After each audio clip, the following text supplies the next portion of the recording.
स्वागत है आप सभी का पंजाब केसरी नवोदय टाइम्स पर। मैं हूं कविता रल्हन।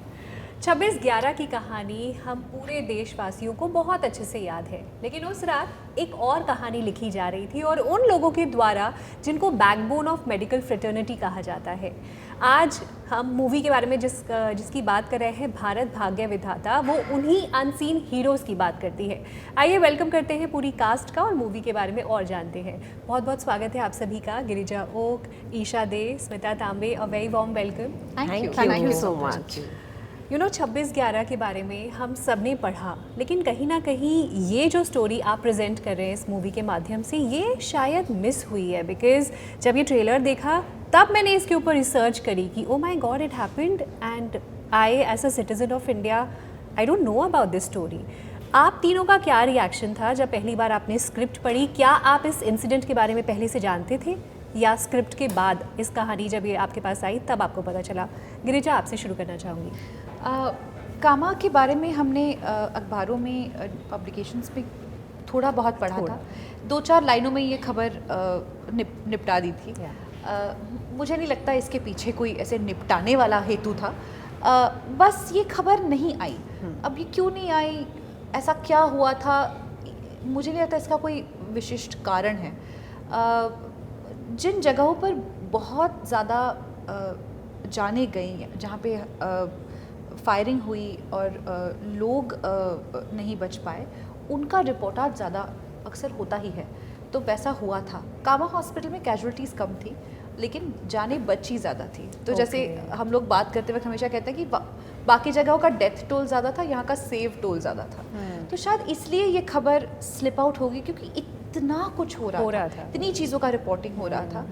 तो एक्चुअली कामा में क्या हुआ उस रात, ये मुझे बिल्कुल नहीं पता था। मैंने भी आपकी तरह बिल्कुल 2-3 लाइनों में इसके बारे में पढ़ा था। स्क्रिप्ट पढ़ने के बाद मैंने रियलाइज़ किया कि इतना सब कुछ इस हॉस्पिटल के अंदर हुआ, और इतना सब कुछ इस हॉस्पिटल के अंदर हुआ जब ये मैं कह रही हूँ, तब हम सब हमले की बात सोच रहे हैं। लेकिन मुझे लगता है उससे ज़्यादा फोकस बड़ा इस फिल्म का और हमारा भी होना चाहिए कि उस हमले के बावजूद हॉस्पिटल में जो हो रहा था, डिलीवरीज़ हो रही थी, मरीज़ ठीक हो रहे थे, उनको छुपाया जा रहा था, उनका इलाज चल रहा था, ये सब चल रहा था। तो मुझे लगता है ये एक बहुत ही इम्पॉर्टेंट कहानी है जिसका लोगों के सामने आना ज़रूरी था। राइट। तो ईशा और स्मिता, आप क्या ऐड करना चाहेंगे? आप दोनों इस इंसिडेंट के बारे में डिटेल में जानते थे या ब्रीफ ही पता था? ब्रीफली ही पता था। वो बहुत डार्क मेमोरी है सबके दिलों में, लेकिन उस डार्क मेमोरी में उसको थोड़ा ट्वीक करने वाली स्टोरी है ये। उस काली रात के अंदर का एक रे ऑफ होप, एक लाइट ये स्टोरी दिखाती है। ये बाद में ही पता चला न्यूज़ में, तो जैसे गिरिजा ने कहा 2-3 लाइनों में ही सुना था। And what they did is commendable. Smita, आपने अपने किरदार, आप थिएटर बैकग्राउंड से हैं, हिंदी मराठी फिल्मों में खूब काम किया। जवान में आपका काम बहुत, उसको प्रेज़ मिली थी। जब आप खासतौर पे इस फिल्म के लिए, इस किरदार के लिए प्रिपेयर कर रहे थे, क्या थिएटर बैकग्राउंड का होना, थिएटर अच्छे से जानना, did it help while preparing for the character? Theatre background आपको जीवन में बहुत इम्पॉर्टेंट है, क्योंकि थिएटर आपको डिसिप्लिन सिखाता है। थिएटर कैरेक्टराइजेशन का जितना समय मिलता है, जो नाटक के रिहर्सल्स होते हैं, वो एक बहुत ही एक लॉन्ग टर्म रिहर्सल हो जाती है जीवन में, क्योंकि स्क्रीन में इतना टाइम नहीं मिलता, इतने को एक्टर्स के साथ रिहर्सल नहीं होता। लेकिन थिएटर का जो एक्सपीरियंस होता है वो बहुत ही आपको काम करता है, हेल्प करता है ये सारी चीज़ों में। हालांकि स्क्रीन के अपने अपने काम करने के, स्क्रीन का काम करने का तरीका बहुत अलग है थिएटर से, लेकिन ये जो कैरेक्टराइजेशन, ये डिसिप्लिन, ये सारी चीज़ें जो आती है उसके साथ, ऑडियंस के साथ आप रूबरू करते हो, तो आपको एक ऑडियंस का कि किस समय पे ऑडियंस क्या रिएक्ट होता है, ये एक इंटरेस्टिंग जो व्यवहार है, तो वो उसका भी हमें स्क्रीन में हेल्प होता है। तो जीवन में हर किसी एक्टर ने थोड़े दिन के लिए थिएटर करना ही चाहिए। मतलब आप पूरा समय ना कर पाऊँ, जैसे मुझे लगता है कि मैं करती हूँ मोर और लेस, कभी बीच में जैसे गैप आ जाए मैं थिएटर करती हूँ क्योंकि मुझे भी खुद को ब्रेक करना है, तब मैं थिएटर का आधार लेती हूँ। बिल्कुल, अपने क्राफ्ट को और ज़्यादा शार्प करने के लिए I think it really helps. और वो पता चल जाता है जब कोई थिएटर एक्टर्स किसी फिल्म में होते हैं, उनकी जो फिनेस और जो उनके काम में जो सफाई दिखती है वो पता चलता है। राइट ईशा, आपसे पूछना चाहूँगी, ये जब फिल्म शूट कर रहे थे, you were reliving those that day, that पूरा टेरर से भरा, डर से भरा, हम इमेजिन भी नहीं कर सकते कि उस वक्त वो लोग जब थे कामा हॉस्पिटल में what they must be going through, but ऐसी मेमोरी रीलिव करना और उसको इनैक्ट करना, टेल मी सेट पर क्या माहौल होता था आपस में? सेट का माहौल मतलब they had created a very safe space for us to perform, और वो एक्चुअली कामा हॉस्पिटल जैसा पूरा डिज़ाइंड सेटअप था, तो we were actually like feel कर रहे थे कि हम वो एक्चुअली कर रहे हैं, and the gratitude for all the medical professionals who worked on that day and otherwise medical professionals, or everyone is so much कि वो मतलब 20 डिलीवरीज हुई उस सिचुएशन में, तभी तो कैसे हैंडल किया होगा। मेरा कैरेक्टर लेबर वार्ड का ही ध्यान रख रहा है उस रात, तो वहाँ पे क्या हुआ, मतलब जो सीन अगले दिन परफॉर्म करना था वो मैं पिछली रात पढ़ रही थी, और प्रेपरेशन तो वैसे हो गई थी कि अभी क्या करना है कल जाके, लेकिन हमारा स्ट्रगल हमेशा होता है कि you just want to feel it and make it look truthful. तो मैं बस ऐसे मन से पढ़ रही थी और मैं रोने लगी, क्योंकि मतलब वो बहुत इमेजिनेशन के बियॉन्ड है सब जो उन्होंने उस रात किया।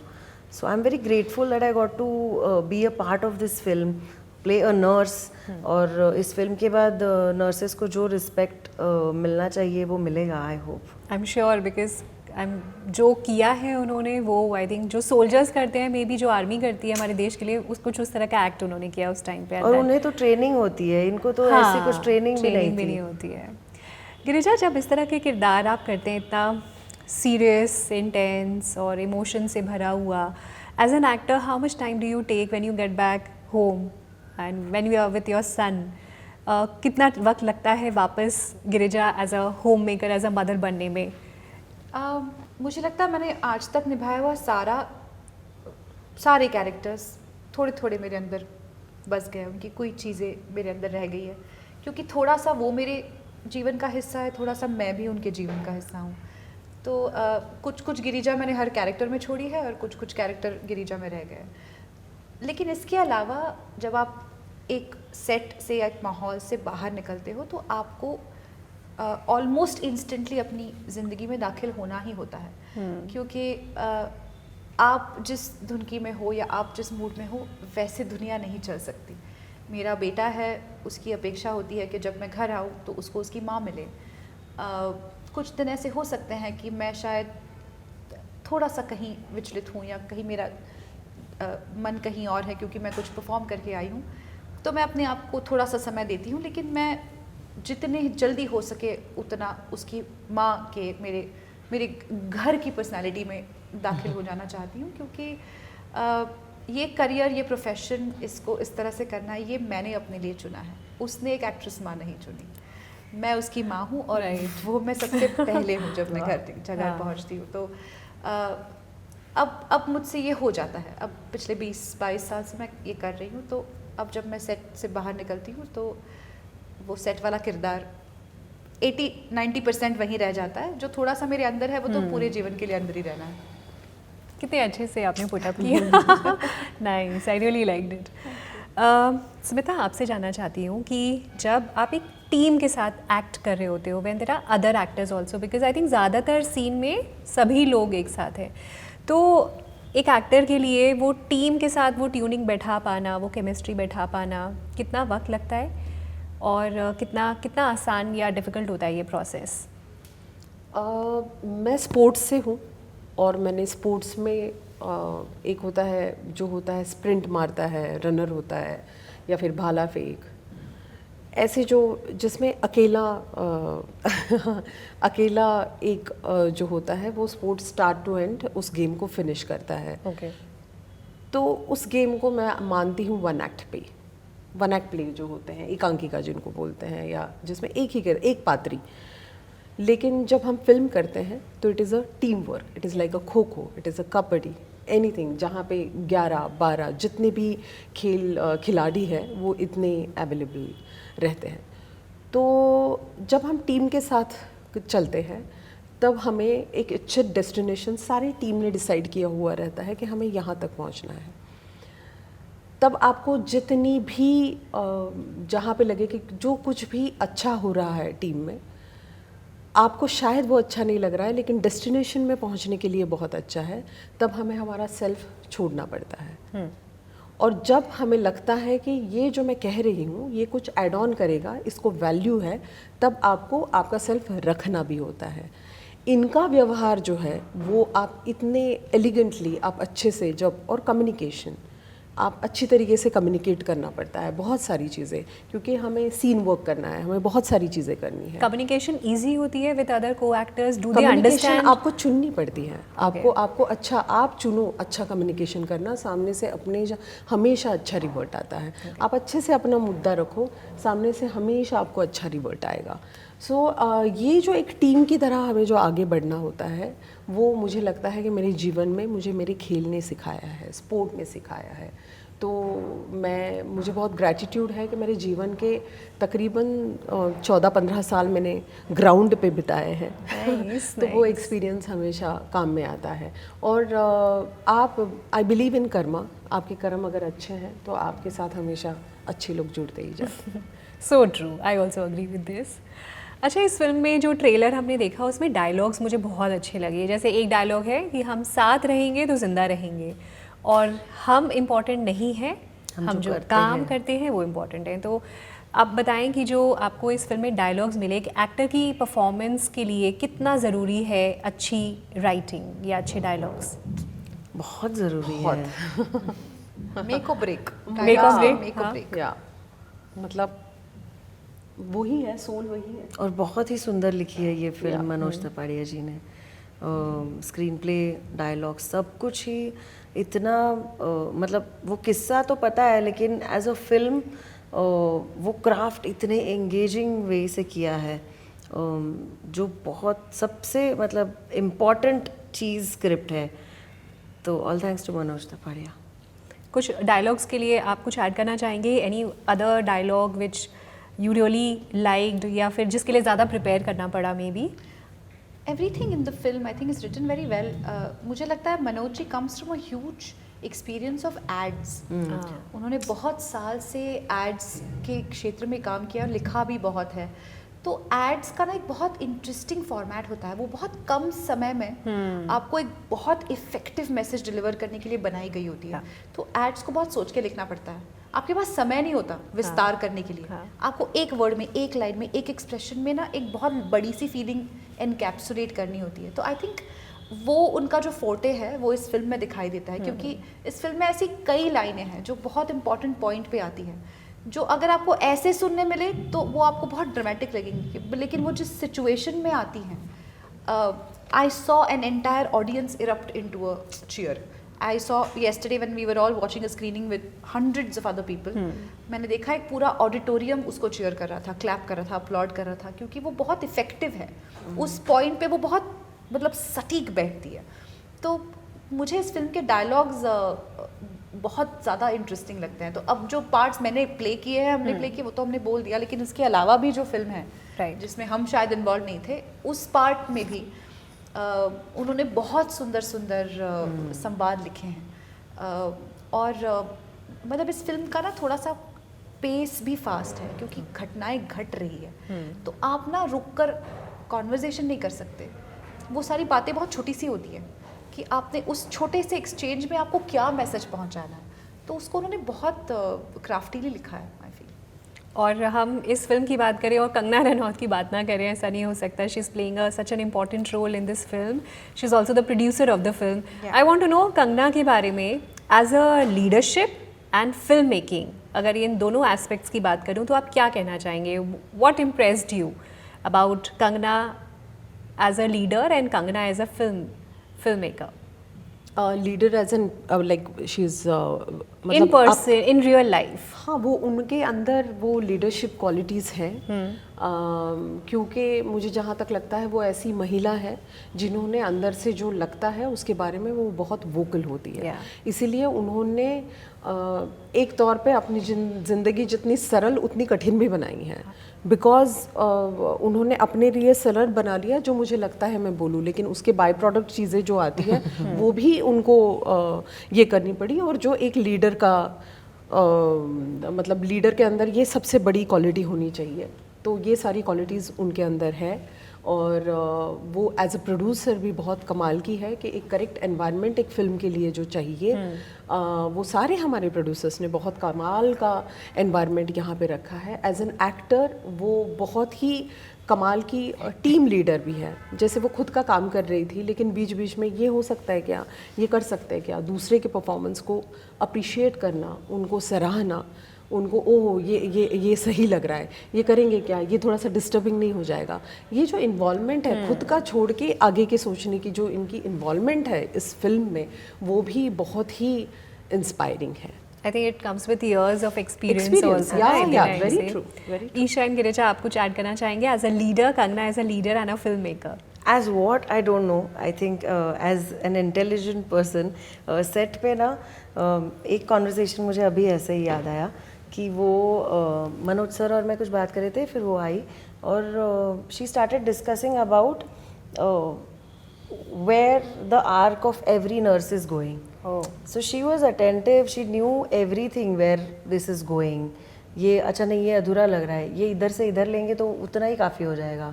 फिर ये कॉन्वर्सेशन सुनना was so amazing. I think she is very very intelligent. I feel this film is happening because of her. 7 साल से मनोज थपाड़िया ने ये स्क्रिप्ट लिखी हुई थी, स्टोरी लिखी हुई थी। ये पेपर से फिल्म बनी क्योंकि Kangana saw potential in the story.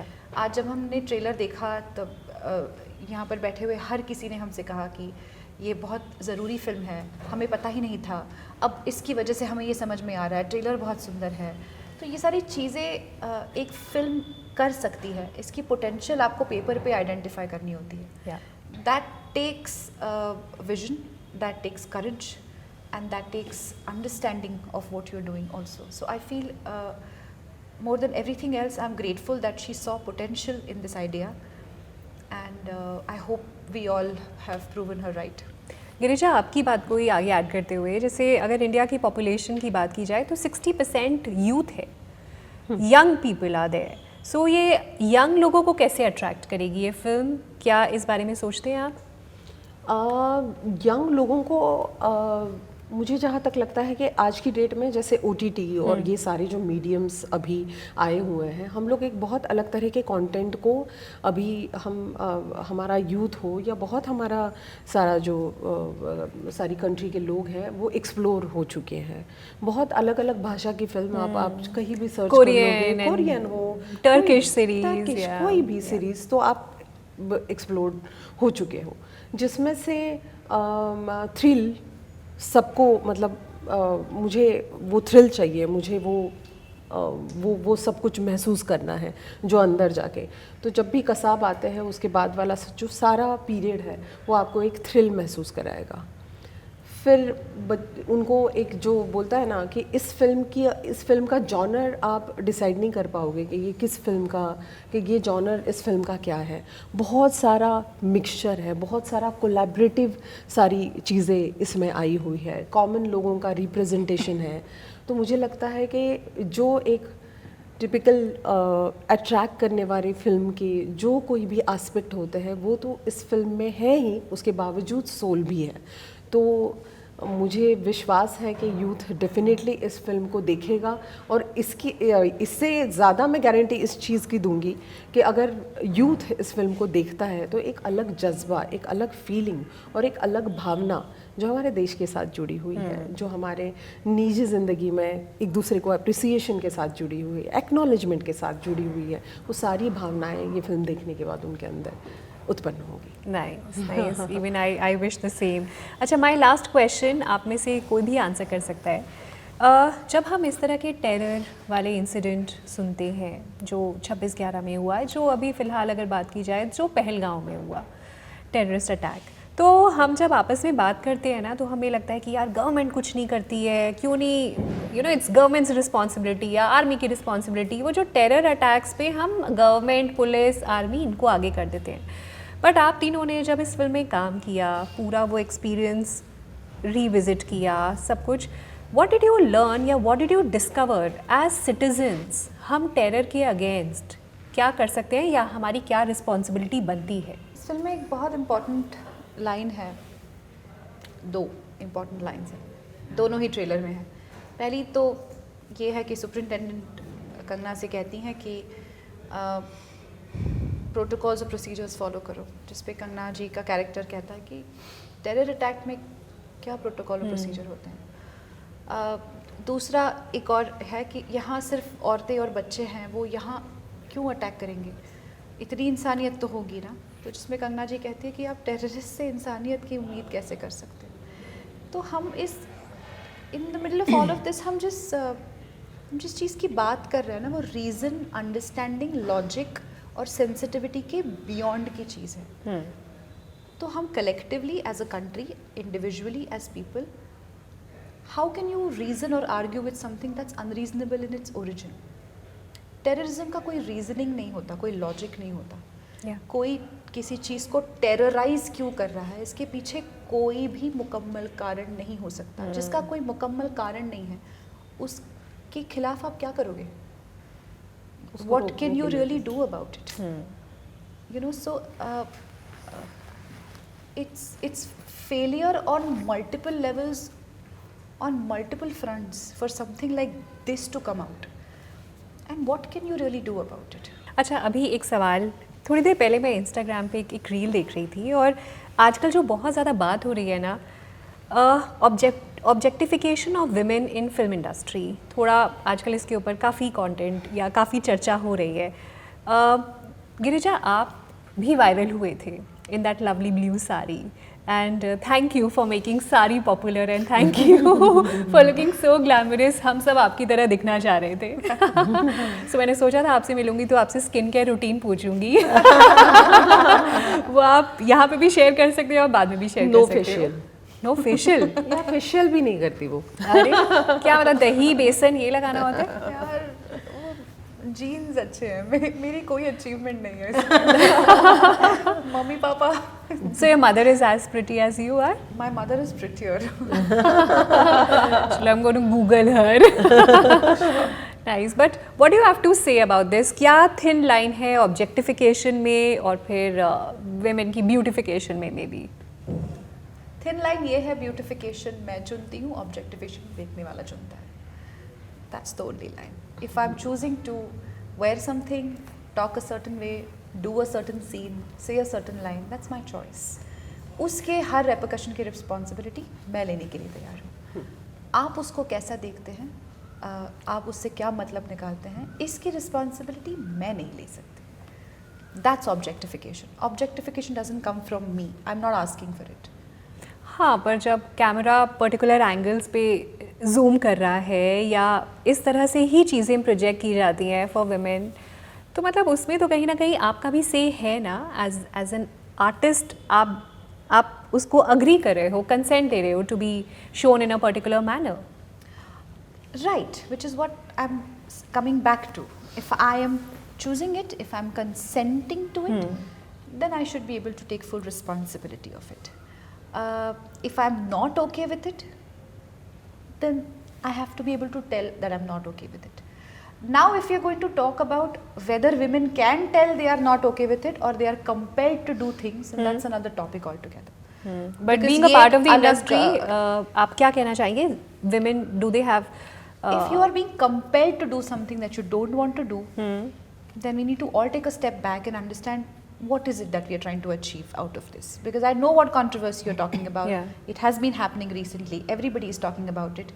Some chats have leaked. We don't know if they're right or true or not. In the middle of all of this, I feel like if somebody wants to put their foot down and say मुझे ये नहीं करना है, तो क्या उनके लिए space available है कि वो ये कर सके? Does it have to come at the cost of a career? मतलब आप ये करो या आप घर पे बैठो, हाँ ये चॉइस देने वाले जो लोग हैं उनको एंटाइटल किसने किया है? So as a collective industry we need to consider what are we really doing? How do we want to see our women? Where are we headed? Because a lot of people will always argue कि हाँ फिर तुम्हारे पास choice है ना, तो मत करो। तो क्या आप ये कहना चाहते हो कि मुझे अगर ये नहीं करना है और फिर भी मुझे काम करना है तो मैं कर ही नहीं सकती? ये हक मुझसे छीना किसने है और ये हक मुझे देगा कौन? वो कौन है उस कुर्सी में बैठा हुआ जिसके पास ये हक है कि वो मुझसे काम करवाए या ना करवाए? अगर मैं ये करूँ तो मैं काम कर सकती हूँ और मैं ये ना करूँ तो मैं काम नहीं करूँगी, ये डिसाइड करने वाला कौन है? ये हमें ये सवाल आपस में पूछे जाने चाहिए, इसके बारे में बातें होनी चाहिए। बिकॉज मुझे ये बहुत बार सुनाई देता है कि हाँ मजबूरी रही होगी उसकी, उससे मजबूरी में क्या होगा। मजबूरी क्यों होनी चाहिए? मैं एक अच्छे घर से आने वाली खाती पीती लड़की हूँ जिसे सिनेमा में काम करना है, तो क्या मैं बोल्ड सीन्स किए बिना सिनेमा में काम ही नहीं कर सकती? ये रोल बनाया किसने? So the question is always about why don't you make a choice? Why do you want to wear these clothes? Why aren't you asking the person who is asking her to make the choice? So that perspective also needs to be changed. हाँ I think yeah you are right, ये objectification में मतलब why to target the actor only, Why aren't you targeting objectifying? yeah Why is it why is the burden of choice on me? Very well said. And then in the end Bharat भाग्य विधाता जब लोग देखकर theatre में से बाहर निकलेंगे तो वो कौन सी फीलिंग के साथ बाहर निकलेंगे? आई होप वो इस फीलिंग के साथ बाहर निकले कि they are proud to be Indians and they are proud to be part of this country, no matter what they are doing, no matter who they are, no matter how they contribute, but we all make up this nation. जब हम कहते हैं कि देश, समाज, लोग, तो वो हम ही सब हैं। तो ये भारत के भाग्य विधाता हम ही हैं। अगर हम निष्ठा से प्यार से, इज़्ज़त से अपना काम करते रहे, लोगों को इज़्ज़त देते रहे, तो वो हम सभी हैं। Thank you so much and wish you all the very best. Thank you. Thank you. Thank you Thank very you.